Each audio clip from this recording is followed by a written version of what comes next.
Hoy vamos a ver las peores muertes de parejas jamás registradas. Vamos a sumergirnos de inmediato. Era el 17 de mayo de 2018, cuando Brandon Cooper, de 35 años, y su esposa Natalie, de 32 años, hicieron su última visita a una estructura que reclamaría sus vidas.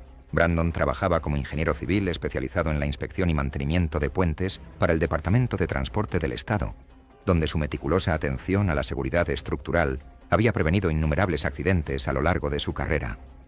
Natalie trabajaba como fotógrafa profesional, especializada en fotografía de paisajes y arquitectura, documentando estructuras históricas en todo el noroeste del Pacífico. Su ojo artístico capturaba la belleza en la infraestructura envejecida, pero dependía del conocimiento de ingeniería de Brandon para mantenerse segura durante las sesiones en lugares potencialmente peligrosos. La pareja estaba visitando el puente colgante de la década de 1920 como parte del proyecto de Natalie, documentando puentes históricos antes de su demolición programada. Este puente en particular había sido programado para ser reemplazado debido a preocupaciones estructurales, pero permanecía abierto al tráfico peatonal a pesar de mostrar signos evidentes de deterioro por décadas de mantenimiento aplazado. Llegaron a las 2 de la tarde en un soleado día de primavera, y Brandon notó de inmediato el óxido visible en los cables de soporte del puente y las tablas de madera deterioradas. Su ojo entrenado reconoció las señales de advertencia de una falla estructural, pero el acceso público continuo al puente sugería que aún se mantenía dentro de los márgenes de seguridad aceptables. A las 3:30, Natalie se estaba posicionando en el tramo central del puente para tomar fotografías mientras Brandon examinaba los puntos de anclaje de los cables deteriorados desde una perspectiva de ingeniería. Su curiosidad profesional lo llevó a investigar el alcance del daño por corrosión, mientras Natalie se concentraba en capturar los detalles arquitectónicos del puente.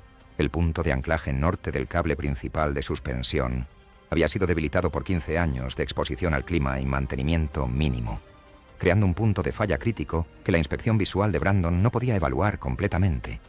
La combinación de óxido, fatiga del metal y carga estructural había llevado el anclaje más allá de su capacidad segura. A medida que Brandon se acercaba para examinar el sistema de anclaje, el punto de anclaje deteriorado comenzó a fallar bajo el peso combinado de ambos visitantes y la carga normal del viento.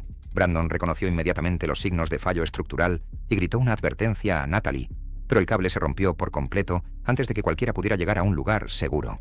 La liberación repentina de tensión hizo que la plataforma del puente se inclinara 45 grados mientras el tramo norte colapsaba, enviando a ambas víctimas a una caída de 80 pies hacia el lecho rocoso del río abajo. Brandon golpeó una roca de granito con la cabeza, sufriendo fracturas masivas en el cráneo que lo mataron instantáneamente.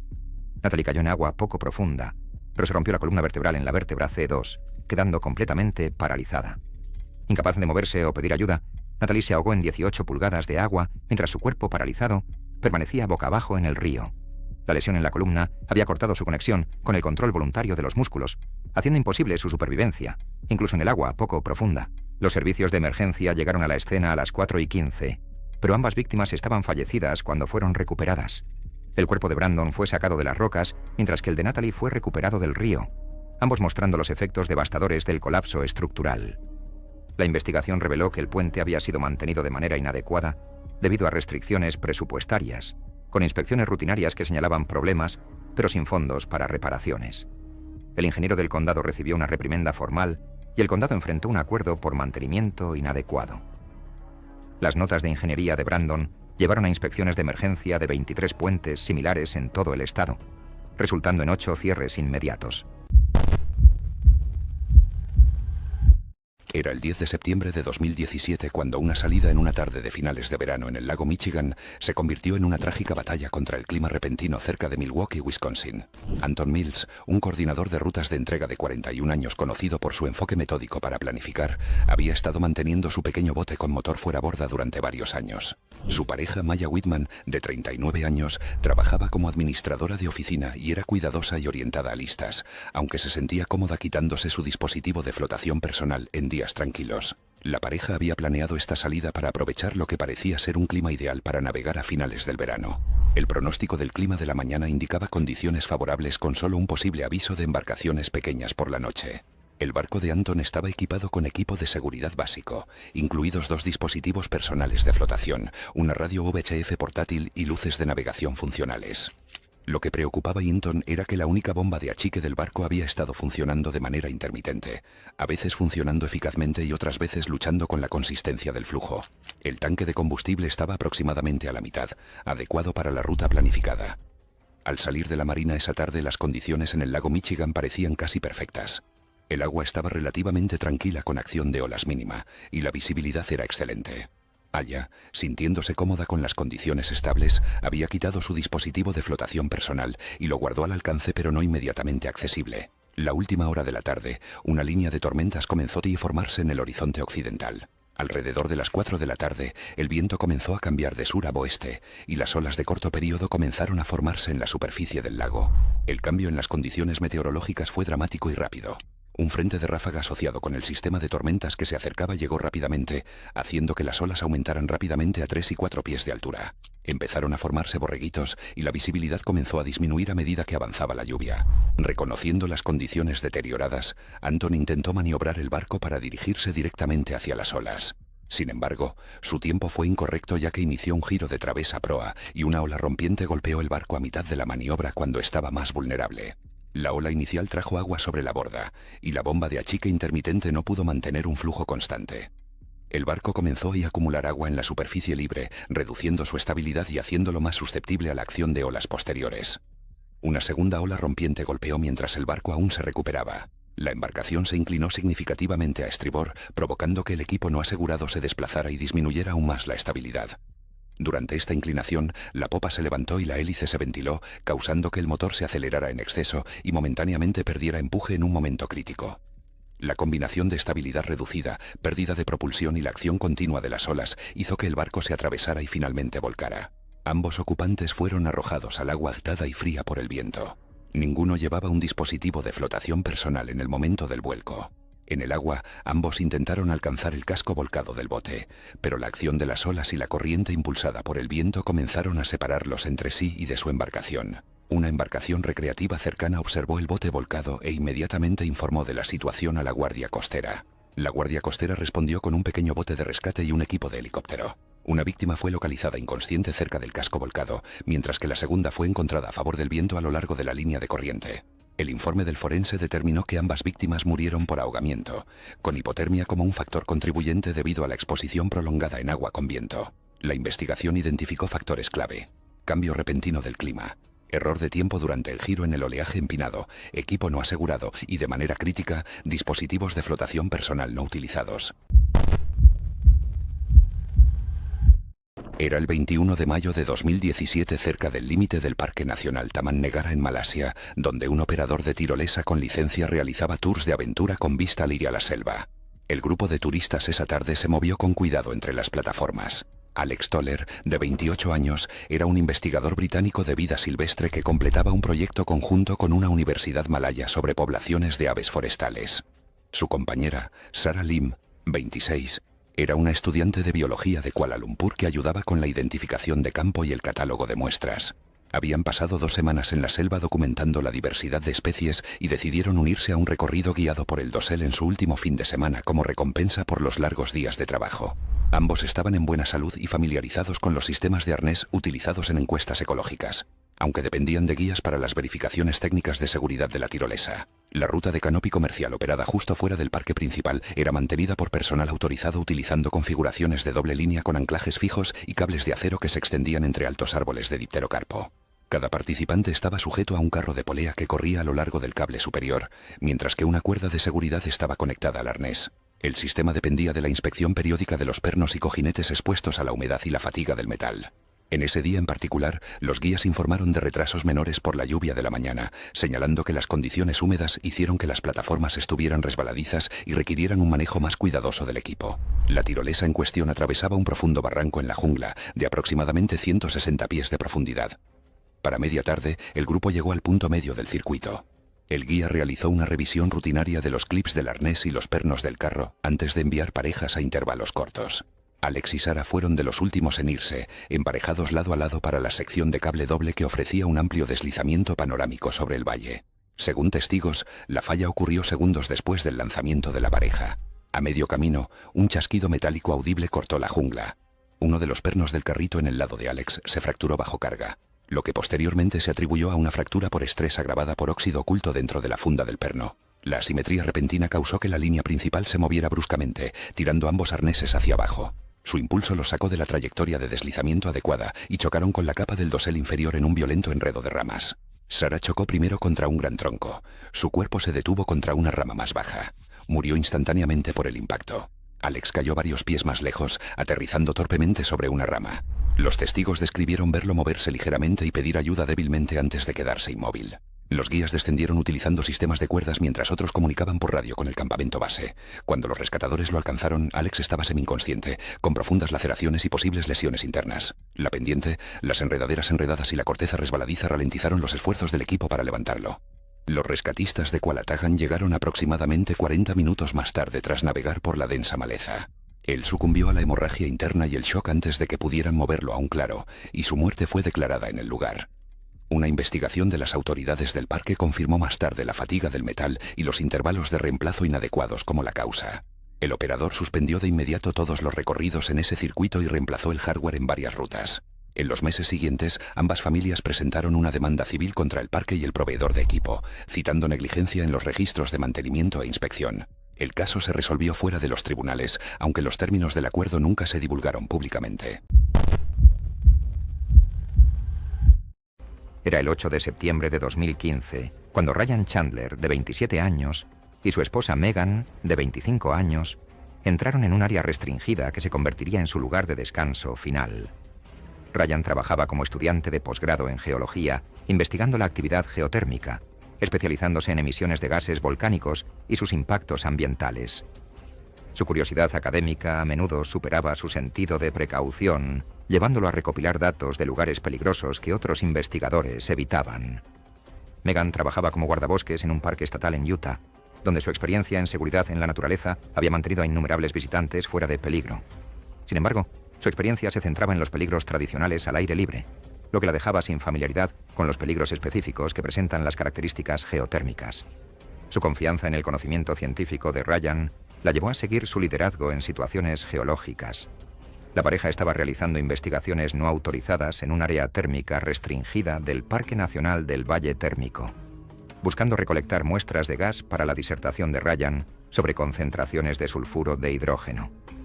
Ryan creía que sus credenciales académicas justificaban el riesgo, convencido de que su investigación aportaría datos valiosos a la comunidad científica. Entraron en el área restringida a las 6 de la mañana a través de una sección dañada de la valla de seguridad, llevando equipo científico, incluidos medidores de detección de gases y contenedores de muestras. Las condiciones meteorológicas incluían una inversión térmica que atrapaba gases más pesados que el aire cerca del suelo, creando acumulaciones peligrosas de sulfuro de hidrógeno y dióxido de carbono alrededor de las características térmicas. A las 7:15, la pareja se acercó a una pequeña fuente termal rodeada de vegetación muerta, un claro indicador de altas concentraciones de gases tóxicos en el área inmediata. El suelo estéril y la vida vegetal marchita deberían haber servido como un sistema de advertencia de la naturaleza, pero la atención de Ryan permaneció en la oportunidad científica en lugar de en las señales obvias de peligro. El detector de gases portátil de Ryan mostró lecturas elevadas en su pantalla digital, pero él interpretó mal los números, creyendo que indicaban niveles seguros en lugar de concentraciones en partes por millón. Su formación académica lo había preparado para leer datos complejos, pero el estrés de realizar investigaciones ilegales pudo haber nublado su juicio en el momento crítico. Megan comenzó a experimentar síntomas primero, incluyendo mareos y náuseas que la hicieron sentir cada vez más incómoda. Sin embargo, atribuyó estas señales de advertencia al mal de altura en lugar de envenenamiento por gas, ya que no tenía experiencia con el inicio sutil de la exposición al sulfuro de hidrógeno. Ambas víctimas colapsaron simultáneamente a las 7:23 cuando entraron en una bolsa de gas sulfuro de hidrógeno concentrado que se había acumulado en una depresión natural cerca de la fuente termal. La concentración de gas superó 1000 partes por millón, muy por encima del umbral de 700 partes por millón, considerado inmediatamente letal. Perdieron el conocimiento en menos de 30 segundos de exposición. Ryan murió por insuficiencia respiratoria después de 8 minutos de exposición a las concentraciones letales de gas, sus pulmones incapaces de procesar oxígeno, mientras el sulfuro de hidrógeno envenenaba su respiración celular. Megan sobrevivió 12 minutos más, pero sufrió daño cerebral irreversible por la falta de oxígeno antes de que su corazón finalmente dejara de latir. Los guardaparques descubrieron sus cuerpos a las 11:30 durante una patrulla de rutina, usando máscaras de gas y aparatos de respiración para recuperar a las víctimas de manera segura. Los informes de toxicología confirmaron niveles letales de sulfuro de hidrógeno en la sangre de ambas víctimas, con concentraciones 15 veces el umbral inmediatamente peligroso. El Parque Nacional Thermal Valley instaló señales de advertencia adicionales y reforzó las barreras alrededor de todas las características térmicas, con sanciones aumentadas por entrar en áreas restringidas. Los datos de investigación de Ryan contribuyeron a mejorar los sistemas de monitoreo de gases que ahora se utilizan en todo el parque. Se instaló una placa conmemorativa en el centro de visitantes, educando a los huéspedes sobre los peligros de las características térmicas. Era el 12 de agosto de 2016 cuando lo que comenzó como una corta aventura turística se convirtió en un mortal encuentro con la fuerza bruta de la naturaleza cerca de Page, Arizona. Connor Briggs, un técnico automotriz de 30 años conocido por su habilidad mecánica, tenía amplia experiencia en conducción en el desierto pero conocimientos limitados en barranquismo técnico. Su compañero Jacob Reeves, de 29 años, trabajaba como barista y era conocido por su naturaleza tranquila y observadora. Aunque estaban cómodos con caminatas diurnas, ninguno de los hombres tenía una experiencia significativa navegando por cañones estrechos. La pareja había planeado este viaje durante la temporada de monzones de Arizona, atraídos por la iluminación dramática que las tormentas de verano podían traer. Su plan era simple: entrar al remoto cañón estrecho para tomar fotografías y luego salir mucho antes de que las tormentas vespertinas se desarrollaran típicamente. Cuando llegaron esa mañana, el clima parecía favorable con cielos parcialmente nublados. Sin embargo, las paredes del cañón Ranura restringen severamente la visibilidad del horizonte, dificultando el monitoreo del clima que se aproxima. A media mañana se podía escuchar truenos distantes resonando en las paredes del cañón y los sistemas de radar a 20 millas río arriba estaban rastreando células de tormenta en formación. El cañón Ranura que habían elegido era conocido por sus pasajes estrechos y formaciones rocosas dramáticas, pero también por sus peligrosos vertederos y depresiones poco profundas que podían atrapar agua que se movía rápidamente. Estas características geológicas crearon puntos de estrangulamiento naturales donde los escombros y el agua podían acumularse con una fuerza devastadora. Entraron al cañón cuando el suelo arenoso estaba completamente seco y las condiciones parecían estables. Las imponentes paredes de arenisca se elevaban cientos de pies sobre ellos. Lo que no podían ver era el sistema meteorológico que se acercaba rápidamente desde aguas arriba. El primer signo de advertencia llegó como una brisa fresca que bajaba por el corredor del cañón. Pequeños trozos de escombros empezaron a flotar a su alrededor a la altura de los tobillos, llevados por el flujo que precede a la creciente que se aproxima. En informes similares de inundaciones repentinas, estos escombros flotantes son a menudo la única advertencia disponible, ya que el agua en aumento puede viajar silenciosamente desde los canales río arriba antes de entrar repentinamente en un cañón. En cuestión de minutos, la situación escaló dramáticamente. Una capa poco profunda de agua apareció, seguida rápidamente por una oleada hasta la rodilla que transportaba palos, sedimentos y materia orgánica. El nivel de sonido aumentó rápidamente a medida que el espacio confinado amplificaba el rugido del agua que se acercaba. Reconociendo el peligro, ambos hombres inmediatamente se dieron la vuelta para retroceder hacia la entrada del cañón. Sin embargo, el desagüe que habían descendido fácilmente antes se había convertido ahora en una cortina vertical de agua con una profundidad en aumento en su base, cortando su ruta de escape. Mientras buscaban rutas alternativas, una crecida mucho más alta entró en el sistema de cañones, llenando las depresiones naturales y haciendo que el terreno fuera cada vez más inestable. Sus intentos de escalar las paredes de arenisca pulida resultaron inútiles, ya que las superficies rocosas no ofrecían agarres fiables. La situación se volvió crítica cuando troncos y rocas flotantes comenzaron a moverse con la corriente. Ambos hombres fueron empujados fuera de balance en una curva estrecha, donde las paredes del cañón crearon un embudo natural. Las características hidráulicas se formaron en una gran piedra encajada, creando patrones de flujo turbulento que hicieron imposible el movimiento. La inundación repentina mantuvo su alto caudal durante varios minutos antes de disminuir. Tan rápido como había llegado, el agua se drenó a través de los canales aguas abajo dejando un silencio inquietante. Se notificó a los equipos de búsqueda y rescate cuando los hombres no regresaron a la hora acordada para el registro. Los equipos localizaron su vehículo en el inicio del sendero y comenzaron a buscar al amanecer. Un equipo aéreo avistó ropa río abajo, lo que llevó a los equipos de tierra a acceder al área. Ambas víctimas fueron encontradas en piscinas separadas debajo de un importante punto de estrangulamiento. El informe del forense enumeró la causa de muerte como ahogamiento con trauma por objeto contundente, consistente con ser golpeado por escombros mientras se encontraba atrapado en un flujo de agua confinado. Tras este incidente, las agencias de gestión de tierras mejoraron sus avisos de cierre estacional y añadieron enlaces de monitoreo del clima aguas arriba a los kioscos de información en el inicio de los senderos, enfatizando el peligro extremo que representan las inundaciones repentinas en los cañones estrechos. Era el 18 de agosto de 2016, en el lado norte del macizo del Mont Blanc sobre el glaciar Mer de Glace en Francia. A lo lejos se podían ver dos figuras avanzando poco a poco por una estrecha espina de piedra. Era un ritmo familiar para ellos, cuidadoso, eficiente y practicado. Anna Logent, de 32 años, era maestra de escuela primaria de Múnich que pasaba cada verano escalando rutas alpinas con su compañero de mucho tiempo, Lukas Berger, de 35 años, asistente de educación al aire libre de Innsbruck. No eran profesionales, pero ambos eran competentes y metódicos. Registraban las escaladas meticulosamente, estudiaban las rutas y compartían listas de equipo en línea con otros escaladores. Su equipo era sólido: cuerdas gemelas, arneses modernos y dispositivos de protección ligeros. Preferían lo práctico sobre lo nuevo, confiando en el equipo que había demostrado su valía durante temporadas de uso. Habían estado escalando juntos durante casi 7 años. Ya te habían subido picos menores en el macizo del Mont Blanc y estaban seguros de sus habilidades. Las caras de granito sobre la Mer de Glace ofrecían rutas sencillas con anclajes fijos intermitentes, aunque el terreno exigía atención constante. Las tormentas de la tarde eran comunes, pero los pronósticos prometían una pequeña ventana de buen tiempo hasta la noche. La última hora de la mañana, el viento comenzaba a levantarse. Las nubes se juntaron más rápido de lo previsto, rodando sobre los picos como humo. Lukas lideró el segundo largo con firmeza, construyendo un anclaje en la siguiente posición con una mezcla de equipo y viejos pernos. Anna siguió de cerca, limpiando eslingas desgastadas y reemplazando mosquetones oxidados. Se detuvo en un perno desgastado, lo revisó y decidió que estaba lo suficientemente bien. Sus radios crepitaban con estática por el frente que se acercaba, pero continuaron con la esperanza de terminar antes de que el clima cambiara.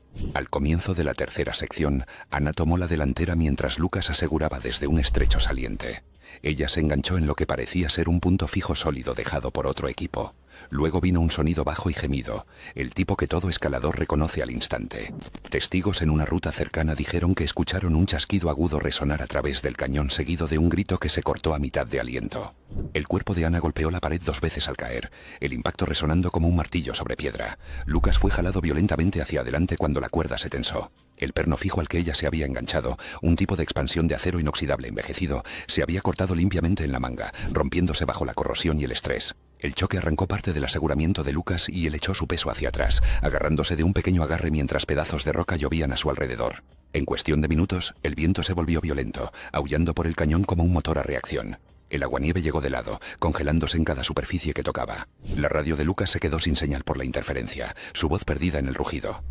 Atrapado a mitad de la cara, no tenía refugio, solo un saliente expuesto apenas lo suficientemente ancho como para apoyarse. La temperatura bajó a casi 0 en menos de 1 hora, el frío atravesando las capas empapadas hasta que sus manos se endurecieron alrededor de la cuerda. Los escaladores más arriba en la cresta informaron haber visto débiles destellos de rojo de su chaqueta antes de que desapareciera completamente en la tormenta. Un equipo de rescate en la cabaña cercana fue alertado, pero fue detenido por ráfagas de viento de más de 60 millas por hora. Cuando las condiciones mejoraron cerca del anochecer, subieron usando cuerdas fijas, moviéndose con cautela sobre rocas cubiertas de hielo. Lukas fue encontrado sentado contra la pared, inmóvil, con su arnés todavía enganchado al anclaje roto. Las señales de hipotermia y agotamiento son claras incluso a través de la escarcha. El cuerpo de Anna fue descubierto a 60 metros más abajo, parcialmente enterrado en nieve acumulada donde había caído horas antes. El informe del forense atribuyó ambas muertes a traumatismos y exposición, señalando como causa inicial el fallo del anclaje debido a la corrosión avanzada en la funda del perno fijo. La cuerda no presentó signos de error o mal uso. El club alpino emitió un breve comunicado señalando el incidente y aconsejando a los escaladores que prueben todas las protecciones fijas independientemente de su aparente estabilidad. Los estudiantes de Anna en Múnich hicieron una pequeña montaña de papel para su escritorio en el aula la semana siguiente. Los compañeros de trabajo de Lukas organizaron una tranquila reunión vespertina en su centro de formación en Innsbruck. Ninguna de las familias buscó la atención de los medios. Era el 14 de febrero de 2019, cuando Christopher Hayes, de 33 años, y su esposa Olivia, de 30 años, se aventuraron en el campo que se convertiría en su tumba helada. Christopher trabajaba como instructor profesional de esquí e instructor de cursos de seguridad en avalanchas, con 15 años de experiencia en esquí de travesía y certificación de nivel 3 en avalanchas. Su experiencia en la lectura de condiciones de nieve y terreno lo había mantenido seguro en innumerables aventuras, lo que le daba confianza en su capacidad para navegar en entornos montañosos, peligrosos. Olivia trabajaba como fisioterapeuta especializada en lesiones deportivas, donde su mente analítica y atención al detalle ayudaban a los atletas a recuperarse de contratiempos devastadores. Esquiadora avanzada que había estado esquiando en el campo durante 8 años, bajo la cuidadosa guía de Christopher, había desarrollado tanto las habilidades técnicas como el sentido de la montaña necesarios para aventuras alpinas serias. La pareja planeó una excursión de esquí de travesía para el día de San Valentín a su cuenca oculta favorita cerca de Aspen, un lugar donde habían esquiado con seguridad más de 20 veces en temporadas anteriores. Partieron a las 7 de la mañana con todo el equipo de seguridad para avalanchas, incluyendo balizas, sondas, palas y dispositivos de comunicación de emergencia. Después de revisar los pronósticos de avalanchas que mostraban un peligro considerable, Christopher notó el riesgo, pero lo consideró manejable con una selección adecuada de la ruta. Las condiciones de la nieve incluían 18 pulgadas de nieve fresca sobre una capa débil de escarcha profunda, creando condiciones de placa inestable que Christopher reconoció, pero creyó que podía navegar de manera segura.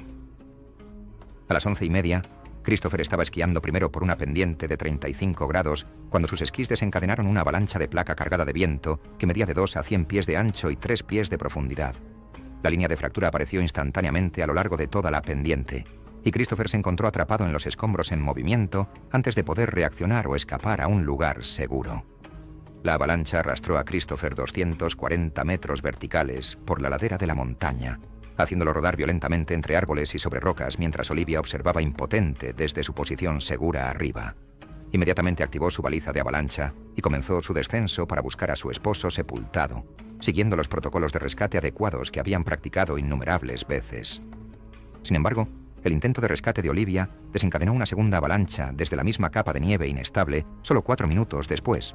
La pendiente que estaba atravesando se desprendió en una placa cargada por el viento similar, tomándola completamente por sorpresa, mientras se concentraba en localizar la señal del baliza de Christopher abajo. Ambas víctimas quedaron sepultadas bajo entre 6 y 8 pies de escombros densos de avalancha, que se compactaron como concreto alrededor de sus cuerpos. Christopher sufrió una fractura de cuello por el impacto con rocas enterradas durante su violento descenso por la montaña, muriendo instantáneamente por una fractura de la columna cervical. Olivia se encontró atrapada en un pequeño bolsillo de aire, pero no pudo salir cavando debido al peso y la densidad de la nieve sobre ella. Olivia sobrevivió durante aproximadamente 35 minutos en su cueva de nieve, pero finalmente sucumbió a la asfixia a medida que su limitado bolsillo de aire se llenaba gradualmente de dióxido de carbono de su propia respiración. Los escombros de la avalancha formaron un sello impermeable que impidió que el aire fresco llegara a su ubicación.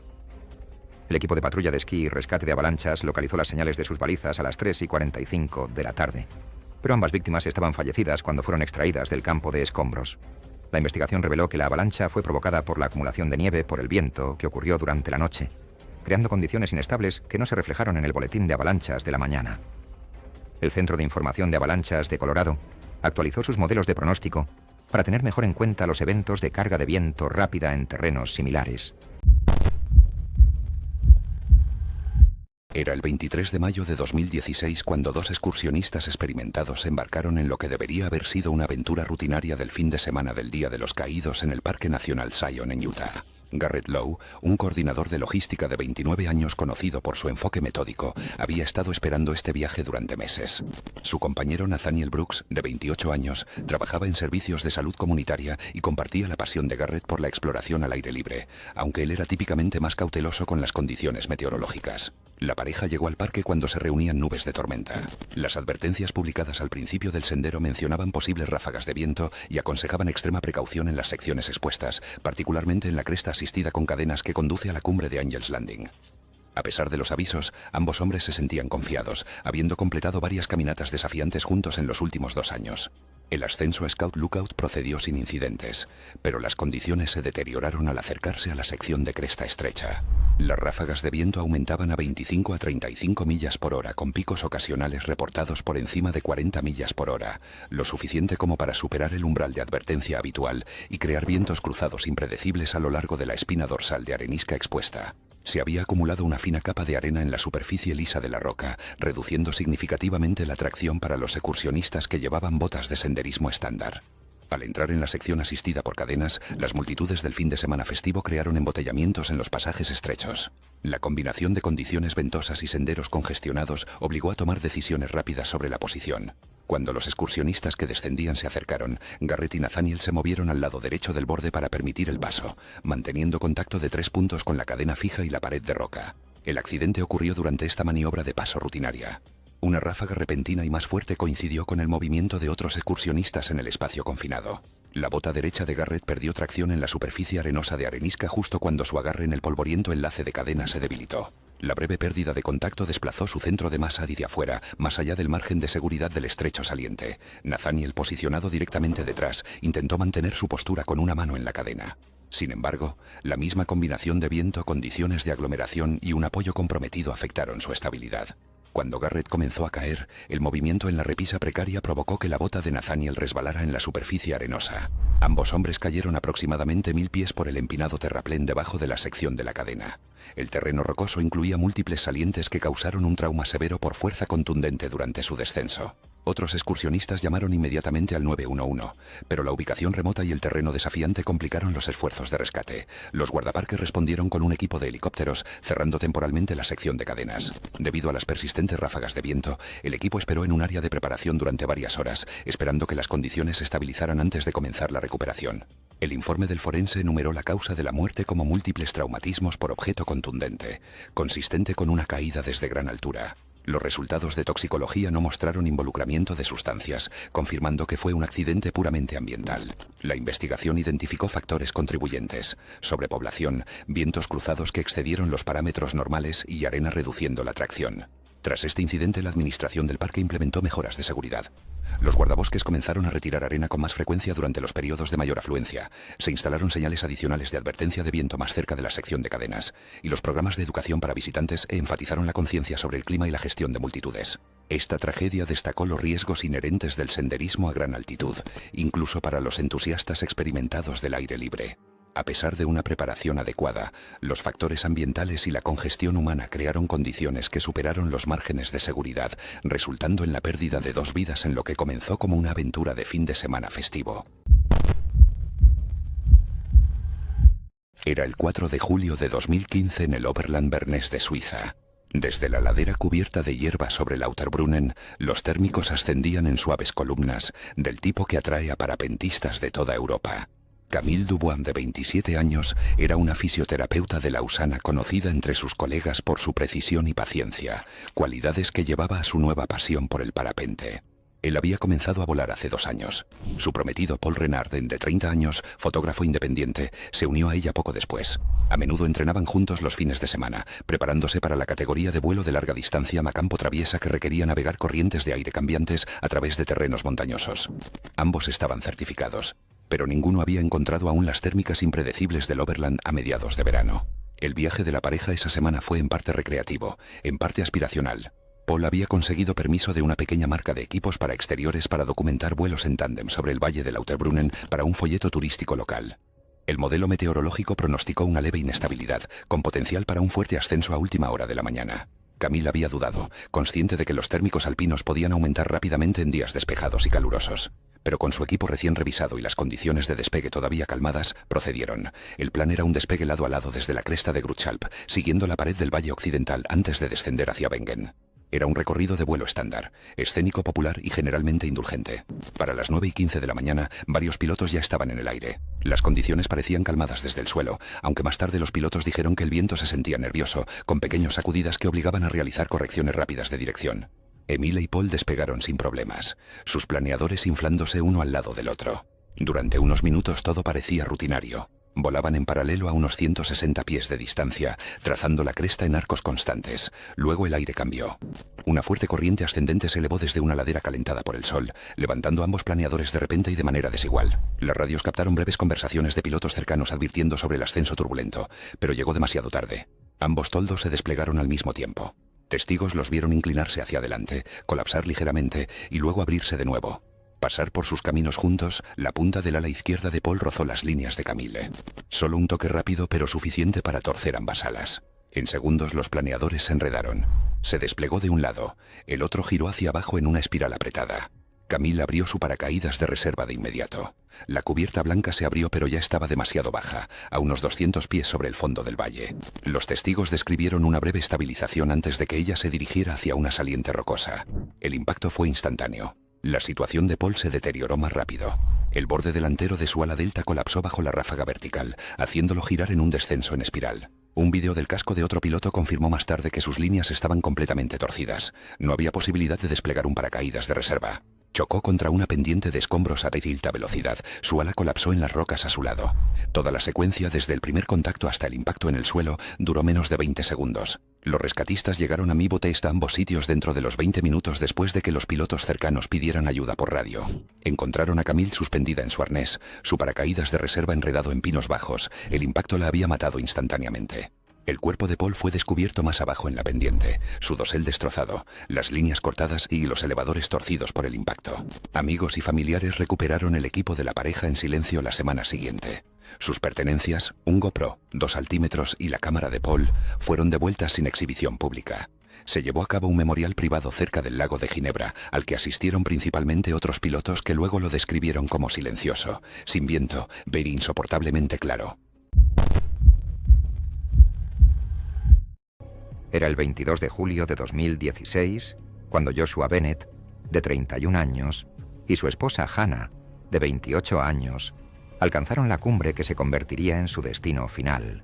Joshua trabajaba como ingeniero de software para una empresa tecnológica de Boston, pero su verdadera pasión residía en conquistar las cumbres más altas de Nueva Inglaterra. Un excursionista experimentado con 47 de las 48 montañas más altas de la región ya conquistadas, poseía la mentalidad metódica tanto de un programador como de un montañista experimentado. Hannah trabajaba como enfermera pediátrica en el Hospital Infantil de Boston, donde su naturaleza cariñosa y manos firmes salvaban vidas jóvenes a diario. Inicialmente con miedo a las alturas, ella había estado decidida a vencer sus temores a través de las caminatas con Joshua, ganando gradualmente confianza en picos más pequeños antes de intentar las cumbres más desafiantes. Su objetivo compartido de completar el desafío de los 48 4000 se había convertido en una experiencia de unión a lo largo de sus 5 años de matrimonio.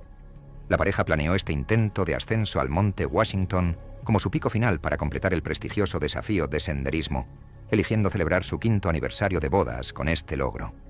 Comenzaron su ascenso a las 5:30 de la mañana por el sendero Tuckerman Ravine, llevando equipo mínimo a pesar de los pronósticos del tiempo que predecían tormentas eléctricas por la tarde. La experiencia de Joshua le había enseñado que comenzar temprano por la mañana generalmente permitía a los excursionistas llegar a la cima y descender antes de que llegara el clima peligroso. A las 11:45 llegaron a la cima en condiciones despejadas, sintiéndose triunfantes por haber completado su objetivo tan anhelado. Sin embargo, Joshua notó que se acercaban rápidamente nubes cumulonimbus desde el oeste, indicando el desarrollo de un clima severo que podría llegar mucho antes de lo previsto. A las 12:20 de la tarde, la pareja estaba fotografiando cerca de la estación meteorológica en la cima cuando el primer rayo golpeó la torre de radio cercana, creando una descarga eléctrica masiva. Joshua reconoció de inmediato el peligro extremo y comenzó a guiar a Hannah hacia el refugio de emergencia. Pero la estructura metálica de la estación meteorológica había creado una zona de alto riesgo de atracción de rayos alrededor de su posición. El segundo rayo cayó a las 12:23, golpeando directamente a Joshua mientras llevaba bastones de senderismo de metal. 30.000 voltios de electricidad recorrieron su cuerpo, deteniendo instantáneamente su corazón y causando un daño interno masivo. La corriente eléctrica viajó a través de la superficie de granito mojada hacia Hannah, quien estaba tocando la mochila de Joshua en el momento del impacto. Hannah sufrió quemaduras graves en el 60% de su cuerpo, mientras la electricidad encontraba su camino a tierra a través de su cuerpo. La descarga eléctrica masiva indujo una arritmia cardíaca, haciendo que su corazón latiera de manera irregular e ineficaz. Aunque sobrevivió al impacto inicial, el daño eléctrico a su sistema nervioso causó insuficiencia respiratoria, ya que la capacidad de su cuerpo para controlar la respiración se vio comprometida. Hannah murió 14 minutos después del rayo. Su cuerpo se apagó debido al enorme trauma eléctrico que había soportado. La pareja yacía inmóvil en la cima de granito mientras la tormenta continuaba rugiendo a su alrededor. El personal del observatorio del monte Washington descubrió sus cuerpos a las 2:15 de la tarde después de que pasó la tormenta, con ambos víctimas mostrando patrones de quemaduras característicos de un rayo. La investigación del Servicio Meteorológico Nacional reveló que el rayo fue parte de una tormenta severa que produjo más de 400 rayos en un radio de 10 millas. Se implementaron nuevos protocolos de seguridad que requieren que todos los visitantes de la cumbre evacúen por debajo de la línea de árboles cuando se detecta un rayo a menos de 10 millas de la montaña.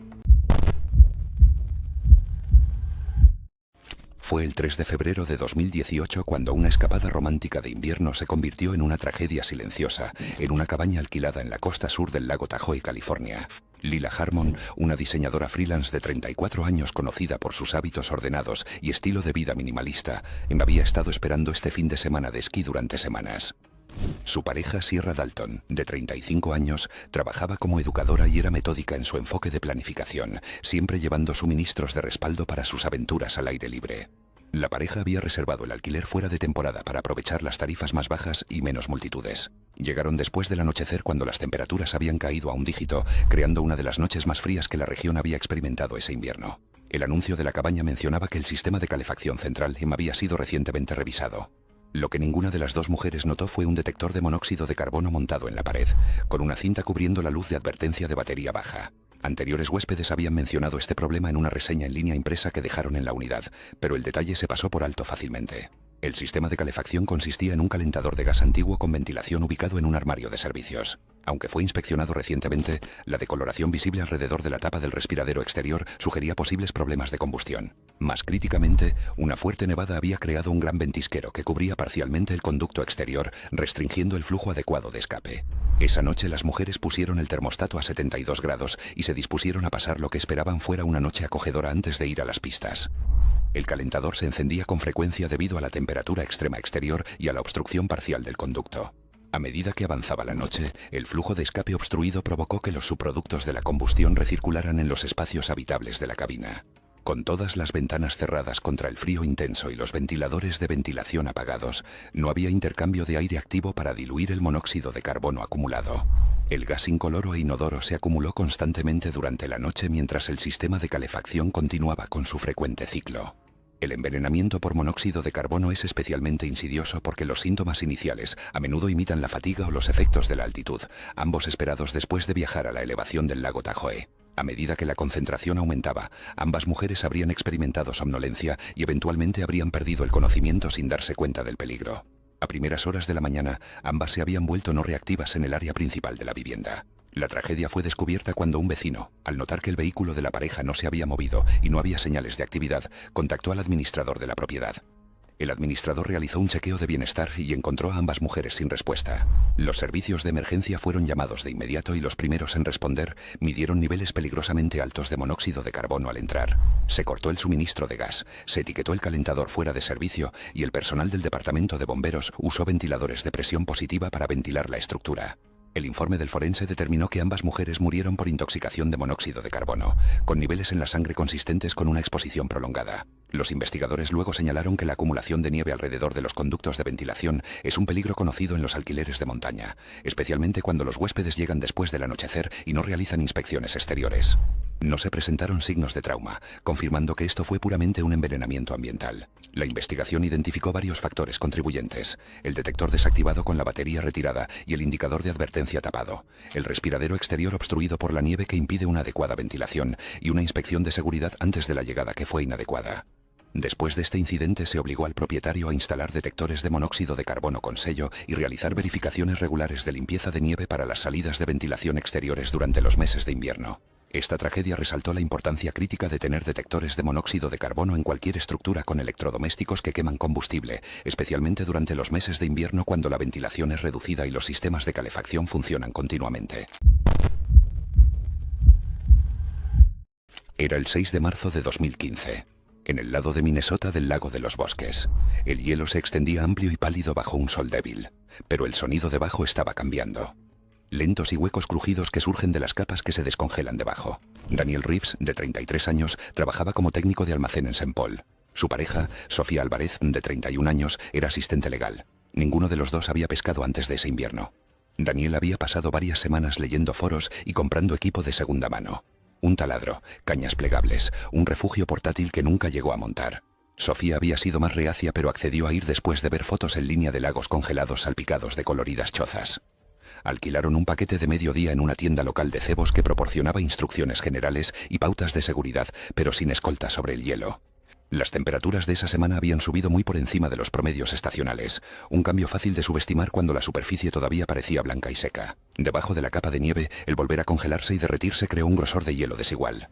Pescadores veteranos probaron cada paso con una barra de hierro, marcando senderos seguros. Para visitantes inexpertos como Daniel y Sofía, el paisaje parecía uniforme y sus trineos alquilados se deslizaban fácilmente sobre él. Alrededor del mediodía se detuvieron cerca de una bahía estrecha bordeada de juncos, aproximadamente a 100 metros de la orilla. La mayoría de los pescadores cercanos informaron de 6 a 7 pulgadas de hielo sólido en su área, suficiente para caminar, aunque se sabía que los bordes de la bahía se adelgazan rápidamente en periodos cálidos. El pronóstico del día me había mencionado que un aire inusualmente cálido pasaría por la zona, pero no se emitieron avisos oficiales de cierre. Cuando llegaron, la temperatura estaba justo por debajo de cero. El sol atravesó las nubes delgadas, suavizando la capa superior y convirtiéndola en aguanieve en algunos lugares. Daniel, animado por la sensación sólida bajo sus botas, desempacó el taladro y comenzó a perforar mientras Sofía preparaba los pequeños bancos plegables. El agujero llevó más tiempo del esperado. El barreno se atascó en una capa de hielo granular, indicando un reciente recongelamiento. Los pescadores cercanos notaron que la pareja estaba trabajando más lejos del grupo principal y les llamaron para sugerirles que se acercaran, pero el viento debió haber llevado sus voces. Alrededor de las 2:10 de la tarde vino el primer sonido, un gemido sordo. El hielo se dobló bajo el peso de Daniel mientras se inclinaba sobre el taladro. Al momento siguiente, uno de los pescadores a unos 40 metros de distancia lo vio caer con un chapuzón. El agujero se amplió instantáneamente, agua oscura brotando sobre los bordes. Sofía se lanzó hacia adelante, agarrando la cuerda del barreno, pero su movimiento concentró peso en el mismo parche debilitado. El hielo cedió debajo de ella y se deslizó junto a él. Daniel atrapó un borde con los codos e intentó sostenerla, pero el hielo se desmoronó en láminas. Los pescadores corrieron, uno arrojó una escalera de rescate mientras llamaba al 911. Los agentes del sheriff llegaron dentro de los 12 minutos siguientes a la llamada al 911, equipados con trajes de agua fría y líneas de lanzamiento. Para entonces, Sofía había derivado bajo un delgado saliente de hielo y no se movía. Daniel todavía se aferraba débilmente a una placa, su voz desvaneciéndose. Se estimó que la temperatura del agua era de 33 grados Fahrenheit, suficiente para causar pérdida de control motor en menos de un minuto. Los agentes sacaron a Sofía primero. Los paramédicos intentaron la reanimación, pero ella había estado sumergida demasiado tiempo. Daniel fue izado momentos después, con una grave hipotermia e inconsciente. Los médicos iniciaron el calentamiento y compresiones torácicas, pero entró en paro cardíaco antes de que el vehículo de rescate llegara a la carretera. Ambos fueron declarados muertos dentro de la hora. Después de la investigación, las autoridades confirmaron que el deshielo fuera de temporada había reducido el grosor del hielo en la bahía a menos de 4 pulgadas, lo que no es seguro para caminar. La tienda de alquiler revisó su política, añadiendo advertencias verbales obligatorias y una lista de verificación de condiciones actualizada para cada cliente. Los locales evitaron esa sección durante el resto de marzo. Los negocios en las cabañas de alquiler cercanas cayeron drásticamente y el lugar permaneció tranquilo hasta el siguiente congelamiento. Era el 3 de junio de 2018, cuando Michael Lawson, de 29 años, y su esposa Emily, de 26 años, descendieron a lo que se convertiría en su tumba submarina. Michael trabajaba como instructor de buceo certificado con 8 años de experiencia en una tienda de buceo local, conocido en toda la comunidad de buceo por su enfoque metódico hacia los protocolos de seguridad bajo el agua. Su personalidad reflejaba la naturaleza cuidadosa requerida para su profesión, siempre revisando el equipo 2 veces y siguiendo los procedimientos establecidos al pie de la letra. Emily era una estudiante de posgrado en biología marina, investigando ecosistemas de agua dulce, recientemente certificada en buceo avanzado en aguas abiertas, con más de 200 inmersiones registradas. Su enfoque académico en los microorganismos que habitan en cuevas había llevado a la pareja al sistema de cuevas Blue Hole en Santa Rosa, Nuevo México, donde necesitaba muestras de agua de profundidades superiores a 80 pies para su investigación de tesis. La pareja llegó al Blue Hole a las 9 de la mañana con equipo completo de buceo técnico, incluyendo tanques gemelos, cámaras submarinas y equipo especializado para la recolección de muestras. Las condiciones meteorológicas parecían ideales, con condiciones de superficie calmadas, pero Michael notó una perturbación inusual de sedimentos que sugería actividad geológica reciente en el sistema de cuevas. A pesar de esta observación, decidieron continuar con la inmersión, confiando en su experiencia combinada y en el equipo de seguridad adecuado. A las 10:15, la pareja descendió a una profundidad de 85 pies, siguiendo el pasaje principal de la cueva hacia el punto de recolección de investigación de Emily, mientras mantenían los protocolos adecuados del sistema de compañeros. Las formaciones de piedra caliza a su alrededor creaban un entorno de otro mundo, pero también presentaban peligros ocultos que pronto se harían evidentes. Emily comenzó a recoger muestras de sedimento cerca de una formación de piedra caliza, particularmente interesante, cuando el desastre ocurrió sin previo aviso. Un repentino desprendimiento de rocas, provocado por el movimiento de sus aletas que perturbó la ya inestable geología, hizo que una roca de 3 toneladas cayera bloqueando su salida principal. El impacto creó un sello completo, atrapándolos en el sistema de cuevas sin una salida clara.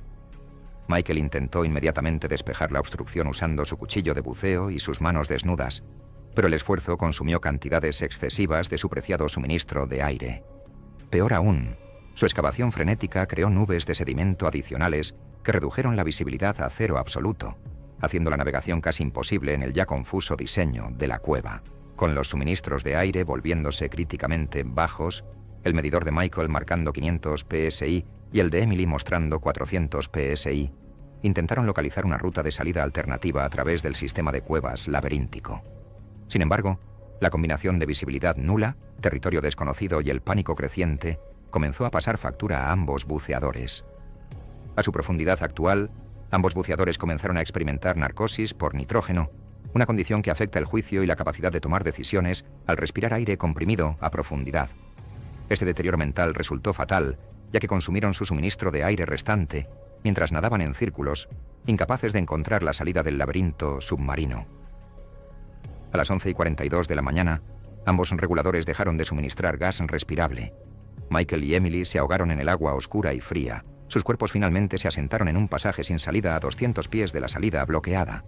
Los buzos de rescate en cuevas localizaron sus cuerpos 18 horas después, encontrándolos en el pasaje estrecho donde habían hecho su último intento desesperado por encontrar aire respirable.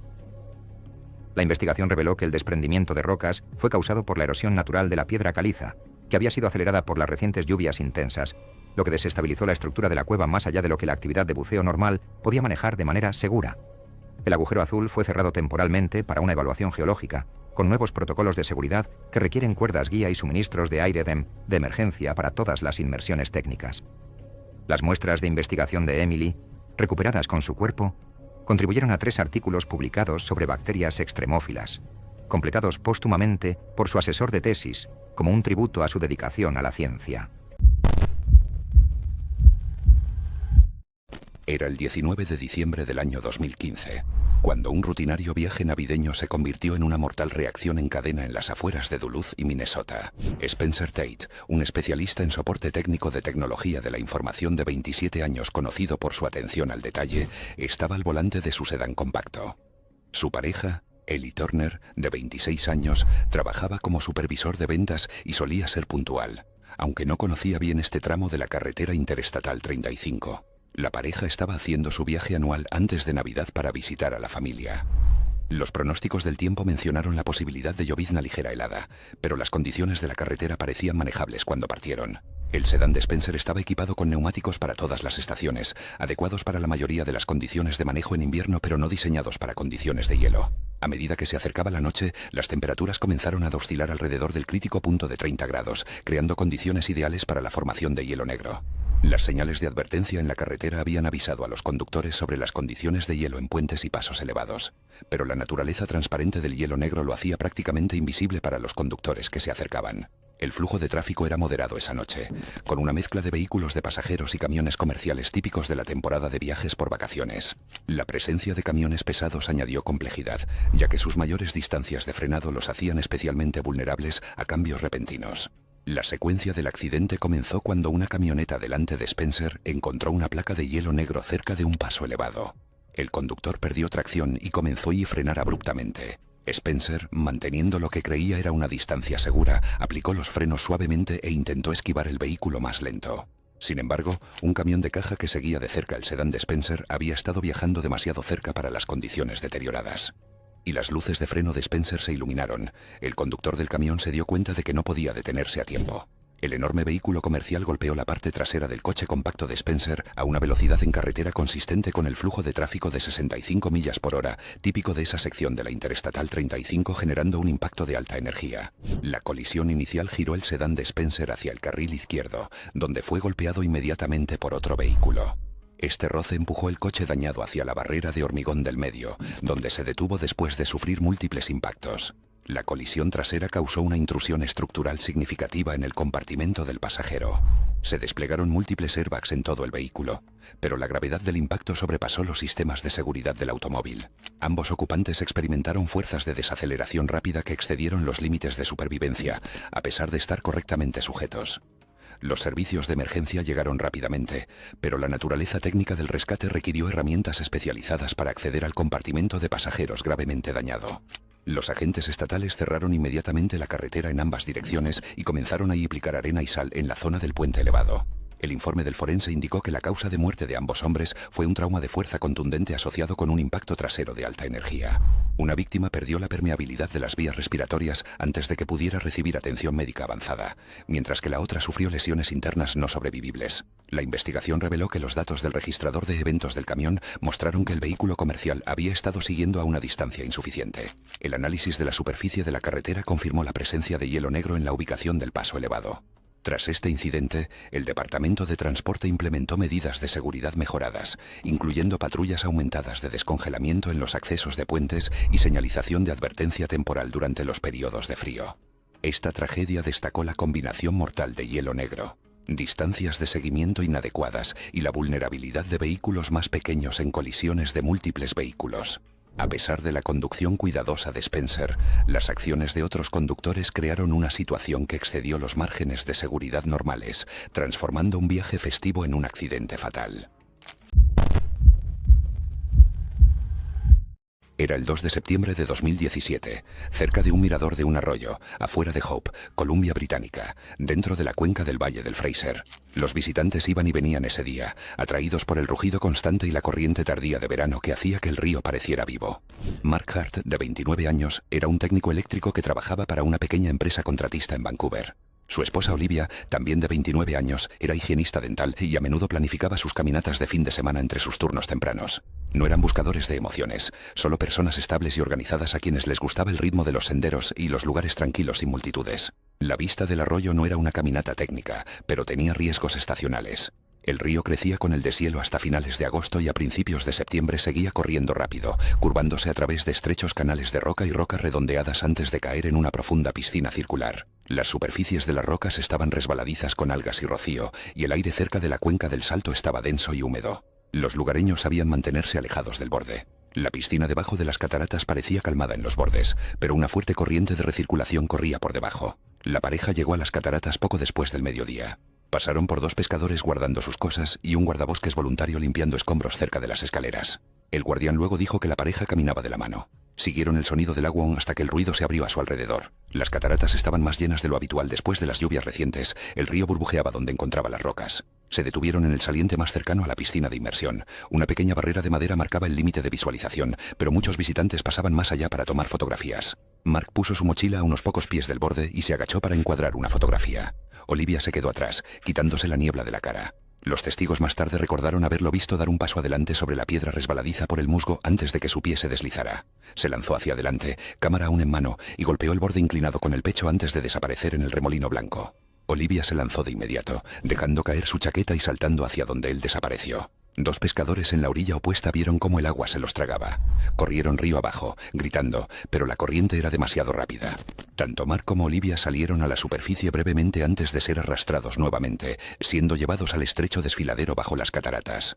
El canal estaba atascado con ramas rotas y raíces de viejos deslizamientos, formando un colador natural que atrapaba escombros y amplificaba el flujo hidráulico. Los equipos de búsqueda llegaron en 30 minutos después de que los testigos los alertaran, desplegando líneas de lanzamiento y sistemas desde la orilla. Pero la turbulencia cerca del borde hizo imposible el acercamiento. Al amanecer, los buzos entraron en el desfiladero desde la sección inferior donde la corriente se calmaba en estanques más tranquilos. Encontraron a la pareja en 3,6 metros de agua, enredados en raíces de aliso sumergidas. El forense más tarde indicó que la causa principal de la muerte fue ahogamiento, con múltiples lesiones por fuerza contundente consistentes con el impacto contra rocas durante la inmersión. En las semanas siguientes, Milpark reforzó discretamente el área de observación con una barrera de acero a la altura de la cintura y agregó señales de advertencia más claras sobre las corrientes subterráneas. Un equipo de rescate voluntario comenzó patrullas de fin de semana cerca del inicio del sendero durante los meses de mayor afluencia de visitantes. Amigos de la pareja organizaron una pequeña caminata conmemorativa a lo largo del sendero de la cresta con vista a las cascadas. Distribuyeron tarjetas laminadas recordando a los excursionistas que permanezcan detrás de las barreras de seguridad y nunca se acerquen al pozo de la cascada. Era el 15 de agosto de 2017, cuando Daniel Carter, de 24 años, y su esposa Rebecca, de 22 años, tomaron una decisión que les costaría todo. Daniel trabajaba como fotógrafo independiente, especializado en exploración urbana con una personalidad temeraria que lo había hecho algo famoso en las redes sociales. Su obsesión por capturar la foto perfecta a menudo lo llevaba a situaciones peligrosas que la mayoría de las personas evitarían. Rebecca, coordinadora de marketing en una startup tecnológica, había sido inicialmente la voz cautelosa en su relación. Pero durante sus 2 años de matrimonio, el espíritu aventurero de Daniel la había influenciado gradualmente a tomar mayores riesgos. La pareja había acumulado una gran cantidad de 3.000 seguidores en Instagram a través de lo que llamaban noches de citas extremas, presentando lugares peligrosos en los edificios abandonados de Detroit. Su contenido los mostraba explorando lugares que la mayoría de la gente temía entrar, siempre persiguiendo ese próximo momento viral que aumentaría su presencia en línea. En esta noche en particular, Daniel había recibido un aviso de otro explorador urbano sobre un almacén abandonado de 12 pisos en el distrito industrial de Detroit. El edificio presentaba una arquitectura Art Deco única y prometía vistas panorámicas de la ciudad que serían perfectas para su sesión de fotografía al atardecer. A pesar de que la lluvia ligera había mojado las superficies de toda el área, Daniel desestimó cualquier preocupación de seguridad, impulsado por su entusiasmo de capturar fotos antes de que un sistema de tormenta se moviera por la región. A las 7:23 de la tarde, la pareja subió al techo usando una oxidada escalera de incendios. Daniel llevaba su equipo de cámara profesional, mientras Rebecca manejaba una luz de anillo para una mejor iluminación de las fotos. El estado deteriorado del edificio debería haber sido su primera advertencia, pero su enfoque seguía siendo crear contenido para su ansiosa audiencia en línea. Daniel se posicionó cerca del borde del edificio, aproximadamente a 18 pulgadas de una caída de 120 pies hacia la calle abajo. Rebecca estaba a 8 pies detrás de él, operando el equipo de iluminación y probablemente sintiéndose nerviosa por lo cerca que su esposo se estaba acercando al peligroso borde. Mientras Daniel se inclinaba hacia adelante para capturar una toma aérea de la calle abajo, el deteriorado borde de concreto se desmoronó bajo su peso de 180 libras, haciéndole perder el equilibrio de inmediato. Los instintos de Rebecca se activaron mientras se lanzaba hacia más adelante para agarrar la chaqueta de Daniel, tratando desesperadamente de salvar a su esposo de la caída. Sin embargo, su movimiento repentino en la superficie, resbaladiza por la lluvia, hizo que resbalara, enviando a ambos por el borde simultáneamente en un momento aterrador que duró solo segundos. La pareja cayó 120 pies hacia el implacable pavimento abajo. Daniel golpeó una plataforma de escape de incendios en el 8º piso durante su descenso. El impacto le seccionó la médula espinal y le aplastó la caja torácica antes de que su cuerpo continuara cayendo a la calle. Rebecca cayó directamente sobre la acera de concreto, sufriendo un traumatismo craneal masivo y múltiples fracturas compuestas en todo su cuerpo. Los servicios de emergencia llegaron a las 7:47 de esa noche, después de que testigos llamaran al 911, pero ambas víctimas fueron declaradas muertas en el lugar debido a la gravedad de sus heridas. El Departamento de Policía Metropolitana dictaminó que las muertes fueron accidentales, citando el fallo estructural del deteriorado borde del tejado del edificio como la causa principal de la tragedia. El propietario del almacén enfrentó una responsabilidad civil menor, que resultó en un acuerdo de $45.000 para ambas familias por la seguridad inadecuada de la propiedad. Sus cuentas de redes sociales se convirtieron en memoriales, con sus publicaciones finales sirviendo como advertencias contundentes sobre los peligros de la exploración urbana y campañas de seguridad en línea. El edificio fue demolido 6 meses después, y la ciudad implementó sanciones más estrictas por la intrusión en la exploración urbana, con la esperanza de prevenir tragedias similares en el futuro. Era el 14 de enero de 2017 cuando una fría noche de Chicago se volvió mortal para 2 mujeres que compartían un apartamento en el 5º piso en el Near North Side. Vanessa Quinn, una profesional administrativa de 32 años conocida por su organización meticulosa, había estado esperando una noche tranquila en casa con su pareja. Chloe Patterson, de 33 años, trabajaba en el servicio de alimentos y era conocida por su enfoque práctico y directo para resolver problemas en su espacio de vida compartido. La pareja había estado lidiando con fluctuaciones de energía intermitentes esa semana durante los duros meses de invierno en Chicago. Las temperaturas habían caído a un solo dígito, ejerciendo una enorme presión sobre la red eléctrica. La administración de su edificio había publicado recordatorios sobre mantener las distancias adecuadas alrededor de los dispositivos de calefacción, pero las mujeres estaban más enfocadas en mantenerse calientes. Esa tarde, decidieron complementar la calefacción central de su apartamento con un calefactor eléctrico portátil. Chloe colocó la unidad cerca de una ventana donde solían sentarse. El calefactor fue conectado a un cable de extensión clasificado para electrodomésticos típicos del hogar, pero no diseñado para el consumo sostenido de alta potencia de equipos de calefacción. Lo que ninguna de las 2 mujeres se dio cuenta fue que su detector de humo había estado sonando debido a una batería baja. El inquilino anterior había cubierto el dispositivo con cinta para amortiguar el sonido, una modificación peligrosa que pasó desapercibida. El sistema de detección de humo del pasillo del edificio estaba funcional, pero no detectaría problemas dentro de las unidades individuales hasta que el humo ya se hubiera propagado. La tragedia comenzó cuando ocurrió otra fluctuación de energía esa noche. La breve caída de voltaje hizo que el calentador se encendiera y apagara, creando calor adicional en la conexión del enchufe. Mientras tanto, las telas colgantes cerca de la ventana estaban más cerca del calentador de lo recomendado, a menos de 1 metro.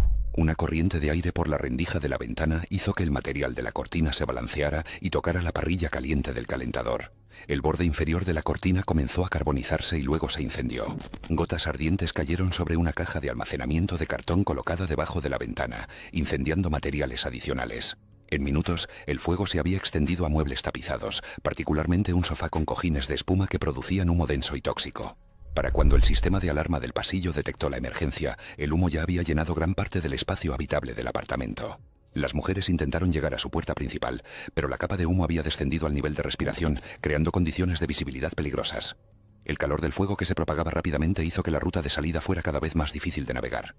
El departamento de bomberos respondió en minutos, pero la ubicación en el 5º piso requirió el posicionamiento de camiones con escalera. Los bomberos comenzaron procedimientos de ventilación a través de las ventanas del apartamento, mientras los equipos interiores trabajaban para localizar y extraer a los ocupantes. El informe del forense determinó que ambas mujeres murieron principalmente por inhalación de humo, con niveles elevados de monóxido de carbono consistentes con la exposición a los subproductos de la combustión. Habían sucumbido al humo tóxico antes de que el fuego llegara a su ubicación. La investigación reveló varios factores contribuyentes. El cable de extensión de tamaño insuficiente que provocó acumulación de calor, la violación de espacio con cortinas combustibles colocadas demasiado cerca del elemento de calefacción y el detector de humo desactivado que no proporcionó una advertencia temprana. Tras este incidente, la administración del edificio reemplazó todos los detectores de humo y distribuyó pautas sobre la seguridad en el uso de calefactores. El Departamento de Bomberos local lanzó una campaña educativa comunitaria enfatizando los peligros del uso de cables de extensión con aparatos de calefacción. Esta tragedia destacó cuán rápidamente los incendios residenciales pueden volverse mortales. La combinación de detección tardía, producción de humo tóxico y rutas de escape comprometidas superaron la capacidad de las mujeres para sobrevivir lo que comenzó como un simple intento de mantenerse calientes durante el brutal invierno de Chicago. Era el 12 de noviembre de 2018, a lo largo de una carretera costera en la provincia de Phetchaburi, Tailandia. El aire de la mañana estaba húmedo por una noche de lluvias pasajeras, el asfalto oscuro y resbaladizo bajo una fina neblina. El tráfico se movía de forma esporádica, el tipo de viaje ordinario de lunes que ocultaba un peligro silencioso. Somsak Pathum, de 42 años, y su pareja, Wipa Tongchai, de 39, vivían modestamente en Prachuap Khiri Khan con sus 2 hijos pequeños. Juntos administraban una pequeña casa de huéspedes de 5 habitaciones popular entre mochileros y viajeros nacionales. Somsak, un ex mecánico, mantenía su motocicleta de turismo él mismo equipada con alforjas e iluminación adicional. Weipa manejaba las finanzas del negocio y le encantaba unirse a él en paseos entre las provincias, a menudo explorando playas cercanas para recomendar a los huéspedes. Montar no era una emoción para ellos, sino una escapatoria tranquila de los largos días de trabajo húmedos. Su motocicleta estaba bien adaptada para viajes largos, lo suficientemente ligera para maniobrar, estable bajo peso. Pero las condiciones de ese día neutralizaron sus ventajas. El periodo posterior al monzón de la región a menudo dejaba escombros de árboles colgantes y derrames de diésel de camiones de transporte. Los grupos de transporte locales habían presentado quejas sobre las brechas de mantenimiento y el mal drenaje, pero no se habían iniciado reparaciones formales. A las 8:40 de la mañana, la pareja iba hacia el norte, a un ritmo constante de aproximadamente 43 millas por hora. La lluvia ligera había cesado, dejando la superficie húmeda y desigualmente reflectante. El tráfico era ligero excepto por algunos camiones de reparto dispersos. Pasaron por una serie de curvas suaves antes de acercarse a una larga curva cuesta arriba cerca del distrito de Van Lat, una sección notoria entre los locales por los derrames ocultos formados por los tanques con fugas de los camiones. Somsak disminuyó la velocidad ligeramente mientras subían, Weipa descansando sus manos suavemente alrededor de su cintura. Un taxista que los seguía a unos 50 metros detrás recordó más tarde que el neumático trasero de la moto hacía movimientos sutiles, como si perdiera agarre momentáneamente en la subida. Segundos después, un parche de hojas trituradas mezcladas con diésel apareció en el carril derecho. Cuando la rueda trasera del Honda pasó por el resbalón, la tracción desapareció. La parte trasera hizo un movimiento de pez hacia la izquierda y Somsak instintivamente contravolanteó, recuperando brevemente el alineamiento antes de que la llanta volviera a deslizarse. Testigos automovilistas describieron el movimiento como un tambaleo lento y prolongado que de repente se convirtió en un derrape. La motocicleta se inclinó hacia la derecha, produciendo chispas en el asfalto, luego cruzó el carril. En un instante la motocicleta se deslizó directamente hacia la trayectoria de un camión articulado que transportaba paneles de concreto. El conductor del camión frenó bruscamente, pero no había distancia suficiente. La motocicleta chocó contra el parachoques de frente. La carrocería se desintegró en el impacto. La fuerza arrancó a ambos conductores, lanzándolos hacia adelante, uno chocando con la parrilla del camión, el otro rodando bajo las ruedas del remolque. El accidente terminó en segundos, dejando el cuadro torcido de la moto atrapado bajo el parachoques delantero mientras el camión se detenía. El taxista detrás de ellos y un vendedor ambulante de frutas fueron los primeros en llegar al lugar. Encontraron la motocicleta retorcida debajo. El casco de Wipa se había soltado durante el impacto, la correa de la barbilla rota y la carcasa agrietada a lo largo de un lado. Somsak seguía atrapado bajo el chasis inferior, inmóvil. La lluvia comenzó a caer nuevamente mientras los transeúntes usaban chaquetas para cubrir los cuerpos mientras pedían ayuda. Los equipos de emergencia de la Unidad de Rescate Provincial llegaron en 15 minutos, cerrando la carretera. Ambas víctimas fueron declaradas muertas en el lugar por traumatismo contundente. El informe oficial señaló más tarde que la profundidad de la banda de rodadura de los neumáticos y la presión del aire estaban dentro del rango normal, descartando fallos mecánicos. La contaminación de diésel de vehículos en paso se indicó como el principal factor contribuyente. La casa de huéspedes en Prachuap Khiri Khan cerró silenciosamente en las semanas siguientes. Sus familiares organizaron la recuperación de los efectos personales y el transporte de los restos sin aviso a los medios. A finales del año, sus 2 hijos vivían con una tía en Hua Hin. Gracias por ver. ¿Quieres ver más? Haz clic en tu pantalla ahora.